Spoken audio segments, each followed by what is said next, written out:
bagyo mga mare, ngayon lang ako makakapaglinis ng CR namin. Nakakatamad kaya dahil sobrang lamig ng panahon, Diyos ko, day.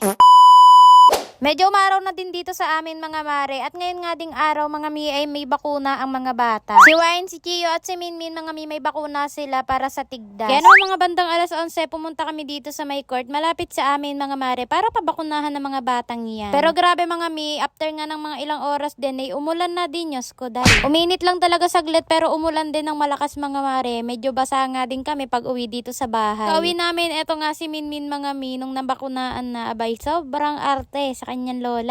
Na para bang yan ang kanyang mama. May paiyak-iyak pa yung version na yan. Sa bagay, masakit naman talaga maturukan mga mare. Pero si Minmin lang pang umiyak, hindi si Kuya Wine. Sa ilang araw nag-uulan mga mi, ngayon lang ulit ako makakapaglinis ng CR namin. Paano ba naman mga day, sobrang lamig talaga ng tubig. Kaya hindi talaga ako naglilinis dito sa CR dahil mababad ako sa tubig mare. At kambing nga ni, takot sa tubig, takot din maligo. Wala.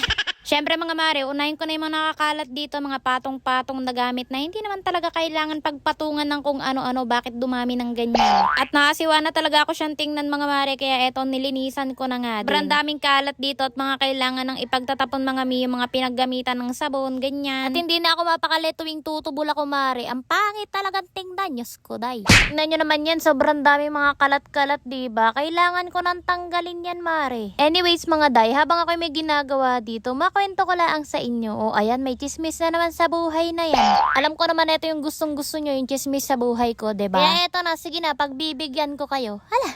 Yung page ko, mga mima ko, yung main page ko, parang tinatamad na talaga ako siyang gamitin. Pagod na din po akong umasa na magiging okay po yung page ko na yun. Ang dami nga nagko-comment din mga mare na baka nga daw sa pagpo-promote ko ng Kinemperlo. Alam nyo na yun. Sa totoo lang, hindi naman talaga doon yung dahilan kung bakit ako nagka-violation. Inauthentic engagement nga daw yung ginagawa ng page na yun mga mare. Hindi ko din talaga masisisi yung promotional link na yun kasi nga tagal ko na din nagpo-promote mga mi. As in matagal ng panahon pero ngayon lang talaga nangyari yun na talagang hindi na ako umaasa magiging okay pa yung page ko na yun. Minsan nawawalan talaga ako ng gana lalo sa umaga kapag nagigising ako tapos i-check ko siya. Dapat talaga hindi ko na chinek. Pero syempre umaasa talaga ako ng mga time na chinecheck ko pa din yung page ko mga mi na maging okay yun. Kaso yun nga talagang nasasaktan ng person na yan. Na para bang meron kang iniintay na tao na ayaw bumalik sa'yo. Ganon yung feeling niya mare. Masakit lang din talaga isipin mga mi kasi nga 4 na taon na din ako dito sa pagbablog at ngayon nga lang talaga to nangyayari. Tapos umaasa pa nga ang person na yan. Pero ngayon hindi na. Bakit naman biglang nagbago ang isip ni ate girl? Kaya mga mi, pansin nyo, dito na lang din talaga ako nag-upload ng aking mini vlog sa araw-araw kong ginagawa sa buhay. Syempre mga mi, hindi naman ako sanay na hindi mag-update sa inyo. Jowa ko kayo jowa. Ganan.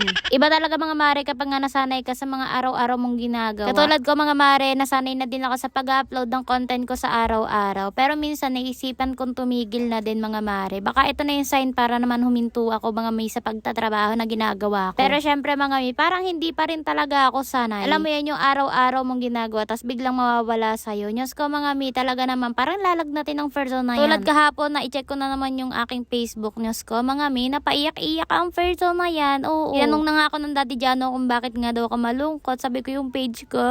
Talagang as in mga mi, lagi ko tong iniiyakan yung page na to. Pero wala naman akong magawa. Syempre nag-aantay lang din talaga ako ng tamang oras, tamang panahon para maging okay siya. Pero sinasabi ng Daddy Jano, wag na nga daw ako huminto sa ginagawa ko. Magilibangan ko na nga lang din daw. Kaya minsan mga mi, kahit napapagod ako, nag-iisip din na araw-araw, ay ayan, pinagpapatuloy ko pa rin yung pagbablog. Ewan ko ba mga mi, baka nga din mamiss nyo ako sa mga vlog ko sa araw-araw na ginagawa ko sa buhay. Kaya ayan, pilit pa rin ang pagbablog kahit walang kita. For the go!